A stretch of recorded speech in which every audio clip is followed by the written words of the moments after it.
올해 종부세만 놓고 본다면 네. 거의 작년 수준인 거네요. 작년 수준이 되면 저는 다행이라고 생각합니다. 올해는. 공시가격이 적어도. 올랐으니까. 그렇죠. 그래서 내년도 공시가격은 조정할 수 있잖아요. 국토부에서 좀 네. 많이 안 올리거나 거의 동결 수준으로 갈 수 있는데 올해 공시가격은 이미 끝났습니다. 사실상 거의 끝났기 때문에 올해 손볼 수 있는 거는 공정시장 가액 비율 가지고 작년 수준 정도로 맞춰주는 게 최선일 것 같습니다. 좋습니다. 현실적인 방안으로 종부세는 일단 올해는 작년만큼 낸다. 그 정도는 각오를 하셔야 될 것 같습니다. 네. 103.5 FM 돈을 이해하는 시간 정철진의 목돈연구소.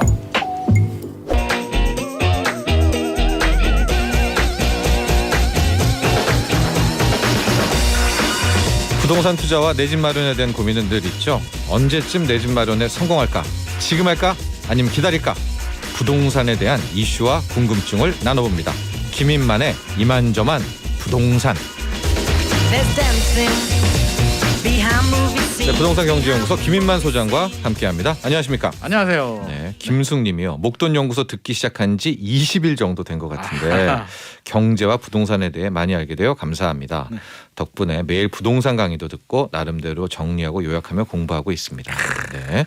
우리 김인만 소장님의 이 부동산 코너를 통하여 이제 부동산에 대한 공부를 시작했습니다. 우리 김숙님. 네, 한 2000일까지 계속 들으시면 좋을 것 같습니다. 그렇습니다. 또 제가 드리고 싶은 말씀은 너무 급하게 막 하려고 하지 마시라. 아, 맞습니다. 네, 네네. 경제라는 투자는 천천히 하는 거죠. 그럼요. 네. 네. 한 걸음 한 걸음씩 나가야 됩니다. 네, 그냥 마음 편하게 먹으시기 바라고요. 네. 4367번님 어제 뜨거웠던 고덕 무순이 청약이 있었고 넣었습니다. 오늘 아침 경쟁률 확인해 보니 8,000대 이거 맞아요? 굉장히 높게 나왔는데요. 왜 800대 1이 전 1000몇 대 1 아니 이게 8,000대 1. 이게 아마 그 평양에 따라서 이렇게 나오는데 뭐 예. 사실 기대 안 하고 넣었잖아요. 이게 무순이면 이게 부동산 시장이 지금 죽은 게 아니에요. 그냥 투자 심리가 살아 있는데 네. 여건이 안 되니까 지켜보고 있는 상황인데 시세 차익이 확실하거나 확실히 저평가된 물건들은 이렇게 몰립니다. 그래서 이게 그냥 네. 그냥 뭐 로또 샀다. 네. 뭐 우리가 로또 사면 살 때는 기분 좋잖아요. 맞습니다. 8만 대 1인데도 기분 좋잖아요. 그러니까 당첨자 발표될 때까지는 기분 좋게 생각하시면 될 것 같습니다. 4367번님 정말 이 고독 무순이 청약 되셨으면은요 연락 주십시오. 저희가 작게나마라도 정말 대단하시다. 커피 쿠폰을 드리도록 할 테니까 꼭 청약 결과를 알려주십시오. 윤석열 당선인이 이제 대한민국 20대 대통령으로 당선된 지 일주일 그렇네요. 그렇죠. 네네. 됐습니다. 딱 일주일 됐네요. 네. 지금 주식시장 주식시장이 아니라 주택시장 어떻습니까? 주택시장이 지금 공식적인 통계가 아직 나오지 않았습니다. 금요일에 나오니까. 그렇죠. 네. 공식적인 통계는 안 나왔는데 분위기가 기대감은 커진 거는 분명한 사실인 것 같습니다. 통계 2월 달이 굉장히 안 좋았거든요. 2월 통계까지만 보더라도 뭐 예. 거의 2019년 9월 이후로 이제 가장 많이 하락했다라고 하는데 현장 분위기를 체크해보고 저도 주변에 이렇게 보면은 당선되고 기대감 굉장히 커졌고요. 특히 재건축하고 네. 일기 신도시들하고 강남 쪽의 재건축 단지들은 호가도 오르더라고요. 한 5천에서. 매물도 들어갔죠. 네, 매물도 들어가고요. 5천에서 1억 정도 호가 올랐고 가장 큰 수혜를 받을 수 있는 단지들이 그런 단지들이잖아요. 우리 일반적으로 뭐 세제, 양도세 풀어준다 뭐 이런 거는 전체적으로 다 해당되는 내용들이고 네. 콕 찍어서 재건축 재개발 같은 경우는 정책하고 굉장히 밀접하거든요. 네. 정책을 풀어주느냐 규제를 하느냐에 따라서 이게 하늘과 땅 차이기 때문에 진짜 천당과 지옥을 왔다 갔다 하는데 네. 풀어준다라고 이야기를 했잖아요. 네. 그래서 서울시장도 그렇고 정부도 이제 풀어준다라고 하니까 기대감이 지금 하늘을 찌르고 있습니다. 그러면은 좀 저희가 예상을 해본다면요. 네. 전에도 뭐 한 달 전, 3주 전에도 이제 대선이라는 불확실성이 끝나면 기술적 반등은 있다. 네. 있을까요? 그럼 한 여름까지는? 있어야 되는데 아직까지 이제 본격적인 거래량으로 이어지지는 않고 있습니다. 그래서 네. 기대감이 높아진 건 분명한 사실인데 네. 다 그걸 기다리고 있는 것 같아요. 이게 상황이 왜 다르냐면 2017년 문재인 정부 이제 출범할 때에는 문재인 정부가 규제를 많이 할 거야. 좀 걱정스러웠는데 네. 그래도 불확실성이 제거가 되니까 그때는 규제가 별로 없었잖아요. 네. 한번 해보자. 오를 거야라고 베팅을 했는데 지금은 그렇게 들어가기에는 실제로 풀어줘야 된다는 거죠. 다주택자들 같은 경우는 양도세 중과세 면제 해준다고 했는데 해줘야 내가 팔지 기대감만 가지고 지금 어떻게 팔어 빨리 좀 풀어줘라는 입장이고 네. 실수요자들은 사고 싶어 사고 싶은데 대출이 나와야 말이지. 네. 우리 생애 최초 LTV 대출 언제 풀어줄 언제 거야? 풀어줘? 제발 좀 풀어줘. 취득세도 언제 면제해 줄 거야. 면제해주면 나 산다니까. 이런 분위기들이 있기 때문에 아직까지는 기대감을 가지고 그래 언제 해줄 거야. 해주면 내가 움직일게. 이렇게 기대하는 분들이 대기 수요들이 상당히 있는 것 같습니다. 우리가 앞서 이제 주식 얘기하면서 불확실성 제거 네. 뭐 이런 얘기를 많이 했거든요. 네네.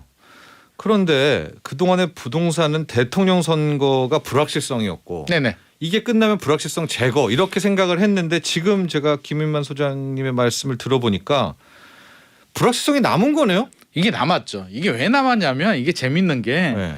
지금 국회가 어떻게 보면 지금 불확실성을 제공해주고 있거든요. 이 다수당이 국회가 민주당이니까. 사실은 민주당이 아니고 국민의힘이 다수당이었으면 아마 시장은 엄청나게 반응을 했을 겁니다. 될 거야. 왜? 청와대와 국회가 같은 편이니까 안 될 네. 이유가 뭐가 있어라고 하는데 지금은 전혀 반대편이란 말이에요. 그래서 될까? 잘 안 될 것 같은데? 되는 게 지금 몇 개 없을 것 같은데라는 불안한 마음이 존재해요. 그래서 네. 대선의 불확실성은 제거가 됐는데 정책이 시행될 수 있다라는 그런 안 될 것 같은 그런 불확실성은 오히려 더 커지고 있어서 네. 이재명 후보가 됐다면 같은 당이니까 네. 어떻게 됐든지 간에 뭐 어떻게 될 텐데 지금은 서로 다른 결이기 때문에 내심 불안한 마음은 있는 것 같습니다. 가장 지금 먼저 네. 뭐 발등에 불이 떨어졌다고 해야 되나요? 네. 먼저 손을 봐야 될 게 네. 종합부동산세입니다. 종부세. 왜냐하면 이제 3월 말이 되면 올해 공시 가격이 확정되지 않습니까? 네네. 그렇죠. 네. 그럼 이제 종부세를 연말에 내야 된답니다. 내야 됩니다. 이 가격으로. 내야죠. 네네. 내야죠. 네. 자, 그러면 당초 윤석열 당선인은 종부세를 점점점 깎아지고 축소해서 재산세와 통합이라고 했는데 네. 올해 그럼 안 깎아줍니까?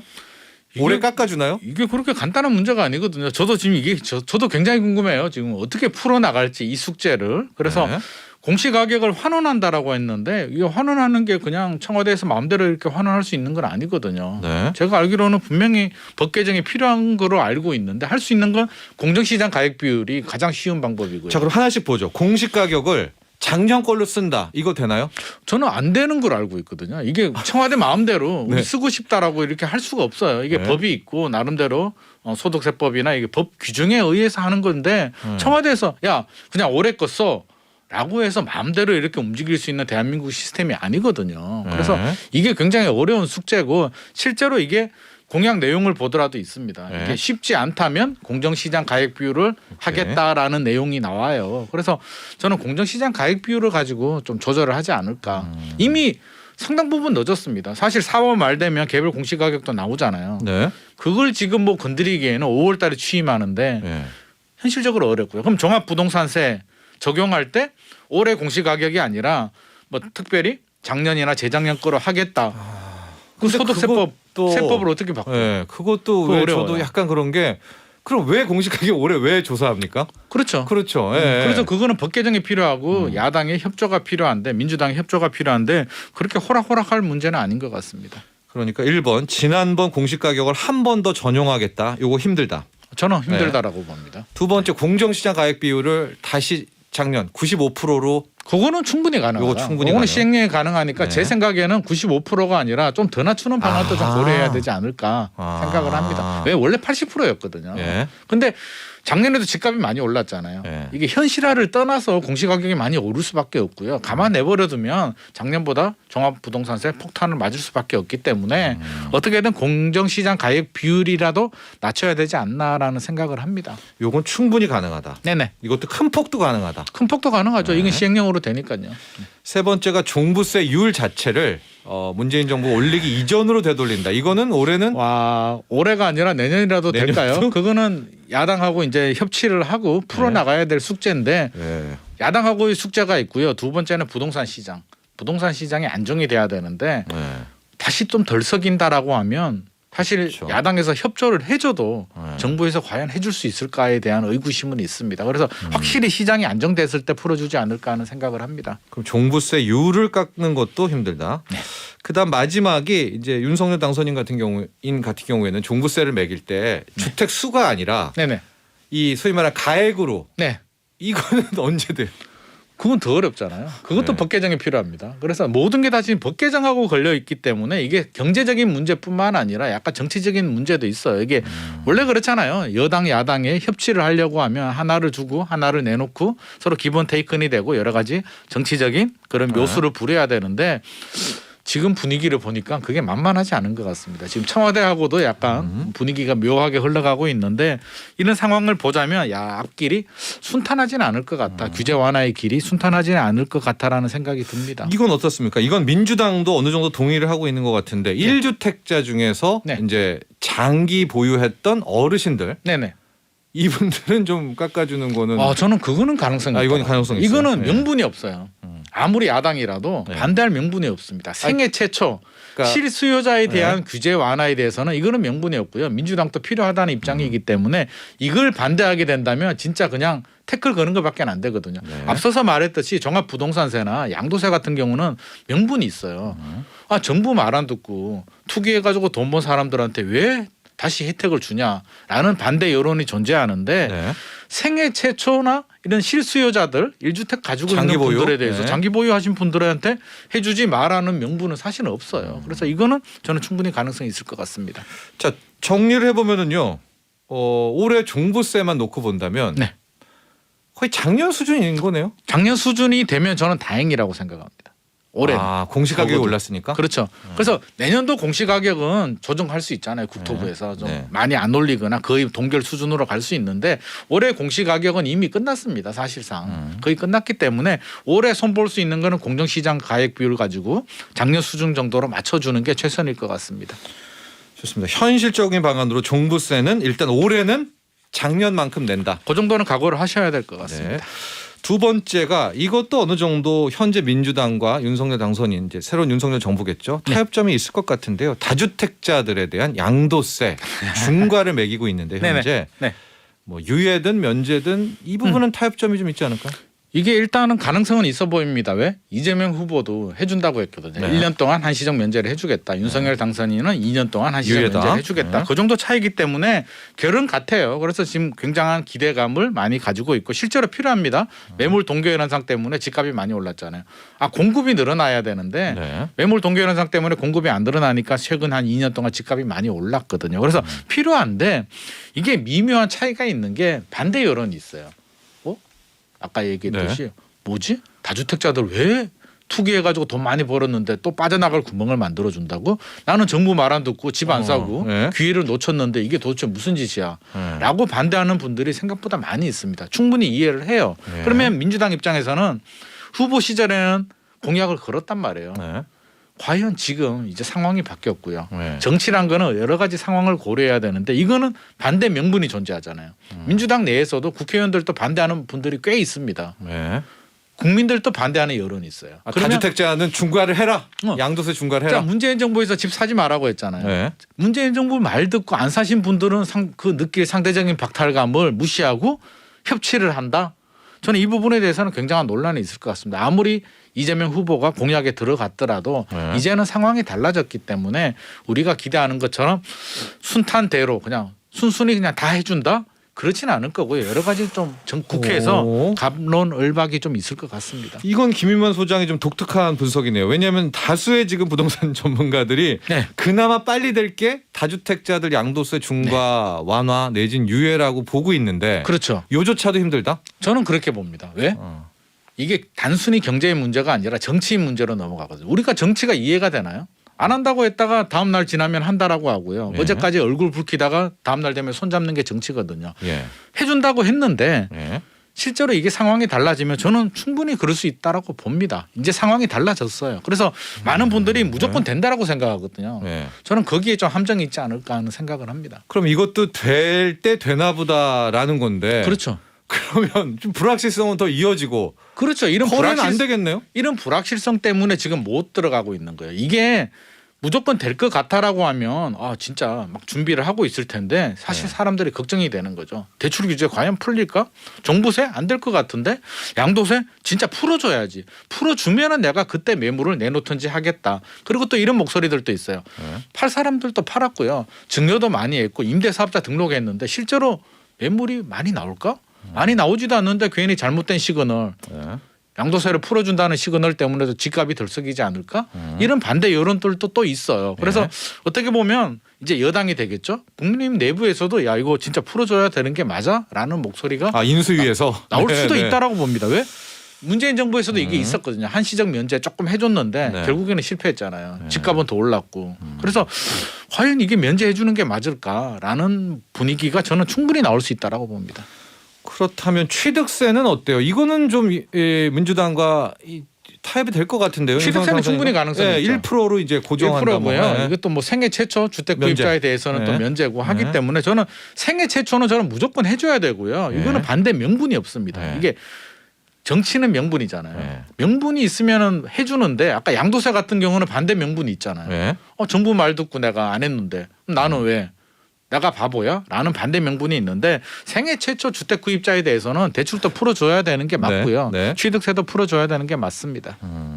취득세 부분은 그나마 좀 합의가 잘 저는 되겠다. 충분히 될 것 같습니다. 그리고 이제 계속 말씀하셨던 대출 규제 완화인데 이거는 어떨까요? 대출 규제 완화 LTV 뭐 70% 혹은 대출 규제 완화가 네, 이제 80% 80% 해준다라고 네. 했잖아요. 그래서 저는 해줘도 되는데 관건은 DSR이잖아요. 네. DSR을 그대로 두고 LTV만 80% 늘려주는 거 저는 찬성합니다. 왜? 네. 아니 생애 최초 중에 연봉이 높거나 능력이 되시는 분들인데 종잣돈이 부족해 하시는 분들은 대출을 받아서 내 집 마련할 수 있거든요. 네. 해줘야 됩니다. 해줘야 되는데 DSR까지 풀어주게 되면 이제 문제가 좀 심각해져요. 그럼 가계부채 문제가 또 폭증하죠. 가계부채 문제가 네. 심각하고요. 네. 이것도 기준이 없어지는 거죠. 네. 그렇기 때문에 저는 LTV는 늘려줄 것 같습니다. 충분히 늘려주는데 관건은 DSR까지 풀어주느냐가 관건이 될 것 같고요. 네. 실제로 이제 인수위가 끝나고 취임을 하게 되면 가계부채 신경 쓸 수밖에 없잖아요. 지금은 이제 후보 시절이고 당선인 시절이니까 하늘의 별도 따는 분위기 그런 분위기지만 막상 하면 DSR까지 풀어주기에는 약간 좀 부담스럽지 않을까. 시장 분위기가 중요하겠죠. 네. 차분하게 가라앉아 있으면 가능성이 있는데 지금 재건축 단지들도 들썩이고 있고요. 혹시라도 다시 또 반등을 해서 통계가 상승으로 나온다면 굉장히 좀 부담스러울 것 같습니다. 그러니까 대출 규제 완화 카드가 꺼내 들고 적용된다 하더라도 네.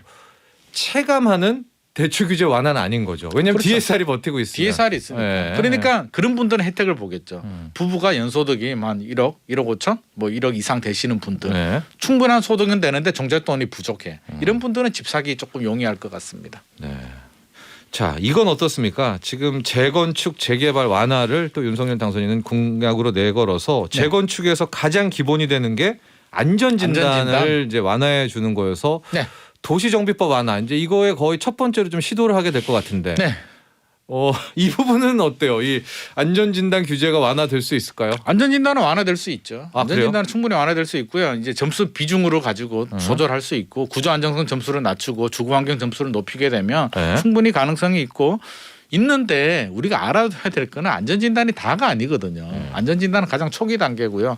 안전진단을 통과해야 추진이 만들고 조합 설립하고 건축 심의 받고 사업 시행 계획 관리 처분까지 가는데 안전진단 통과하고도 개포주공이 15년이 걸렸거든요. 네. 일반적으로 한 10년에서 15년 생각해야 되는데 우리가 지금 안전진단만 통과하면 일사천리로 진행되는 줄 아는데 네네네. 전혀 그렇지 않다는 점. 안전진단은 이제 신발끈 묶고 네. 등산 한번 가볼까? 음. 등산 산 출입구에 이제 들어갈까 정도의 단계이기 때문에 네. 안전진단 통과가 만사 형통은 아니다. 그러나 완화는 어때요? 완화 가능성 완화는 충분히 높다? 있다. 네네. 그리고 이 재건축과 관련해서는 이제 초과이익 환수제가 그게 있는데 있죠. 그게 더 관건이죠. 지금 어떤 얘기가 나오냐면 초과이익 환수제가 현재 3천만 원 이상인가요? 네네. 네, 맞습니다. 이익을 환수하는데 그 떼고 3천만 원을 5천만 원 내지는 한 6천만 원, 7천만 원 요렇게 하면서 좀 일단 토지 초과이익 환수제는 2대, 내용은 완화한다. 뭐 이런 충분히 가능성이 있고요. 네. 저는 이제 협의를 좀 해야 되는데 초과이익 환수가 뭐가 문제냐면 네. 이게 누울 자리를 보고 다리를 뻗어야 되는데 사실 안 해봤잖아요. 우리가 세금을 낼 수 있게 정도 만들어줘야 되는데 네. 몇백만 원에서 몇천만 원 정도야 외금을 깨든지 좀 빌리든지 어떻게든 할 수 있는데 이게 억 단위로 나오거든요. 예. 아무리 재건축 아파트 하나 가지고 있어서 재건축이 추진 중이라고 하더라도 억 단위로 세금을 내기 위해서 동원할 수 있는 사람이 과연 몇 명이나 될까? 전문직이나 뭐 대기업 임원 정도 아니면 사실 우리 그렇잖아요. 네. 돈이 다 부동산에 묶여 있거나 써야 될 돈들인데 네. 억 단위로 세금을 낸다. 미실현 이익의 과세에 대해서 저는 엄청난 조세 저항을 이제 맞이할 수밖에 없고 내고 싶어도 못 곧 내요. 내야 되지 않나요 이제? 내야 되는데 네, 어떻게 내? 단지가 돈이 나오죠. 없는데. 네, 네. 그래서 그러면 팔고 내야 되는데 이제 수많은 엄청난 일들이 생기기 때문에 정부에서도 이제 투기를 막기 위한 규제는 필요하지만 너무 과도한 거는 문제가 되거든요. 그래서 저는 이런 거는 좀 조정을 해서 네. 완전히 없애기는 좀 어렵더라도 그러니까 과도한 부담은 좀 줄여줘야 되지 않을까. 매덕을 솔직히 어떻게 낼까요? 세금을. 양도세도 아니고 양도세는 팔고 잔금이 들어오니까 일정 부분 내도 되는데 이거는 돈이 없어. 그냥 가지고 있는 집이거든요. 보유세하고 똑같잖아요. 가지고 있는데 그냥 내야 된대. 네. 굉장히 어려운 세금이죠. 초과이익 환수제 민주당은 어떨까요 그러면은? 민주당도 폐지까지는 반대는 못할 거고요. 네. 일정 부분 조정해야 되는 부분에 대해서는 저는 협치를 하리라고 봅니다. 왜? 네. 한 3억 5억씩 만약에 나왔다라고 한다면 내 실제로 아들 돈이. 네. 실제로 못 내요. 안 내는 게 아니라 못 내게 돼. 그러면은 네. 정부에서 뭐 공매를 넘기든지 이렇게 할 거냐고. 근데 집을 그게 쉽지 팔아 않잖아요. 내라고 했잖아요. 팔아서 네. 내야 되는데 네. 아니 그 세금 내려고 집을 강제로 팔아야 된다는 거잖아요. 그렇게 쉽게 팔 사람이 또 몇 명이나 될까? 거의 배째라고 나오지 않을까? 소송 걸고 엄청나게 물론 합헌으로 나왔지만 수많은 문제가 있기 때문에 저는 약간 조정을 해서 낼 수 있는 수준까지는 좀 맞춰주는 게 맞지 않을까 싶습니다. 오늘 김인만 소장과의 이야기를 다 들어보니까 부동산은요 불확실성이 제거가 아니라 대선이 출발 같은데요 이게? 불확실성 시작 같은데? 지금 불확실성이 오히려 더 커졌고요. 네. 사실 대선만 끝나면 없어질 줄 알았는데 지금 보니까 불확실성이 더 커졌습니다. 이게 정치 문제로 넘어가기 때문에 예. 어느 하나도 확실히 장담할 수 없는 상황입니다.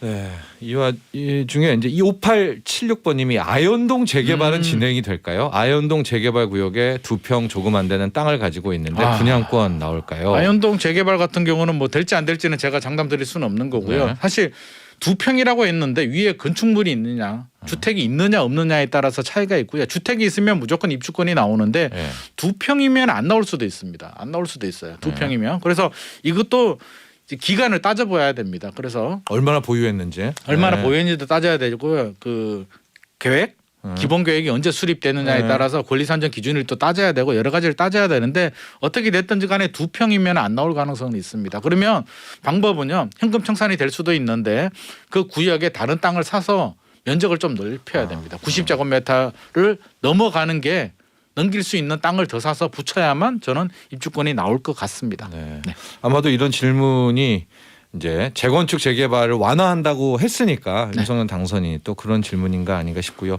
이영희님은 지방 중소도시는 전혀 관계없는 듯해서 씁쓸합니다. 그렇지는 않고요. 지금 여러 가지 이야기 나오는 것 중에 이제 규제 완화 얘기가 나오고 있거든요. 네. 그 양도세 같은 경우도 이제 조정 대상 지역을 해제해 버리게 되면 규제 완화가 그 중과세가 적용되지 않잖아요. 법 네. 개정이 필요가 없거든요. 서울 수도권은 못 건드리는데 지방은 안정이 된다라면 충분히 규제 지역 오히려? 해제가 가능하기 때문에 네. 지방 중소도시 중에서도 왜 규제 지역으로 묶인 지역들 있잖아요. 저는 해제 가능성 충분히 있을 것 같습니다. 대구 아까 우리 청취자분이 이제 비 온다고 지금 연락 오셨는데 대구 부동산이 안 계속 좋죠. 차트가 이렇게 좀 맞습니다. 떨어지고 있는데요. 네.